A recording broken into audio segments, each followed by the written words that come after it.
बहनों और भाइयों, आपका रेडियो दोस्त अमीन सायानी तैयार खड़ा है गीतमाला की छाव में आपका स्वागत करके आपको 70s के दशक में ले जाने के लिए।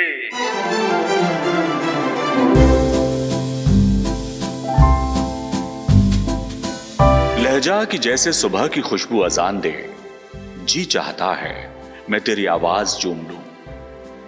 जी हां, बशीर बद्र साहब का ये शेर मौजू है उस शख्सियत को खिराज अकीदत के लिए जिसे आवाज का जादूगर कहा जाए तो गलत नहीं होगा।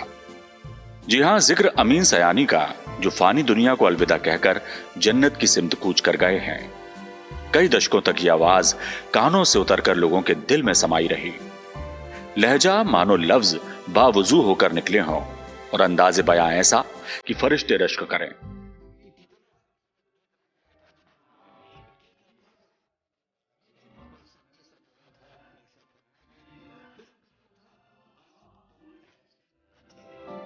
अमीन सायानी की तारीफ में दीवान लिखा जा सकता है, इसमें कोई शक नहीं।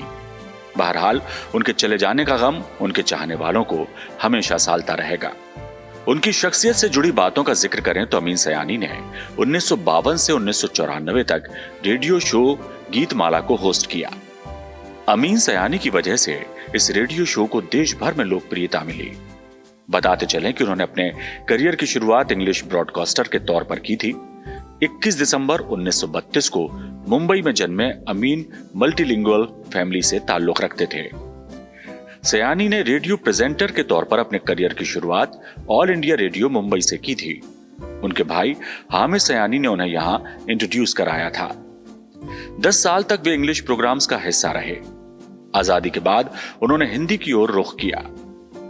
सयानी को असल पहचान दिसंबर 1952 में शुरू हुए रेडियो शो गीतमाला से मिली। सयानी का यह शो बिनाका गीतमाला पहले रेडियो सेलोन पर ब्रॉडकास्ट होता था। यह 30 मिनट का प्रोग्राम था। 1952 में शुरू हुआ यह शो सेंसेशन बन गया।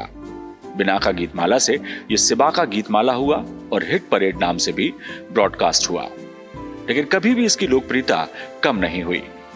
इसके अलावा Geetmala show all India radio और विविध भारती पर भी ब्रॉडकास्ट हुआ। गीतमाला शो रेडियो पर बुधवार रात 8 बजे ब्रॉडकास्ट होता था। आलम यह था कि हर कोई इस शो का इंतजार करता था। घर, दुकान, बाजार, हर जगह लोग सयानी को सुनने के लिए बेकरार रहते थे। फिर गूंजती थी एक आवाज, नमस्ते बहनों और भाइयों, मैं आपका दोस्त अमीन सायानी बोल रहा हूं। 5000 रेडियो प्रोग्राम्स में उन्होंने अपनी आवाज दी। एक वॉइस ओवर आर्टिस्ट के तौर पर अमीन सयानी ने रिकॉर्ड बनाया है। उन्होंने 54,000 से ज्यादा रेडियो प्रोग्राम होस्ट किए और अपनी आवाज दी। Limca book of world records में भी उनका नाम सबसे ज्यादा 19,000 जिंगल्स और वॉइस ओवर का रिकॉर्ड है। लता मंगेशकर, मोहम्मद रफी, किशोर कुमार और राज कपूर जैसी हस्तियों के साथ उनके इंटरव्यूज ने भी उनकी फैन फॉलोइंग में बहुत ज्यादा इजाफा किया था।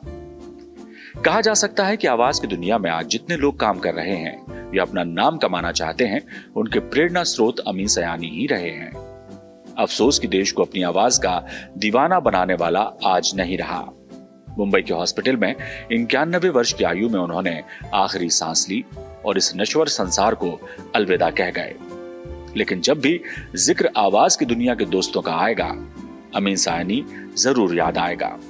लोगों की स्मृतियों में वो हमेशा अमर रहेंगे। अब अपने दोस्त, भाई या अंकल अमीन सयानी को दीजिए इजाजत।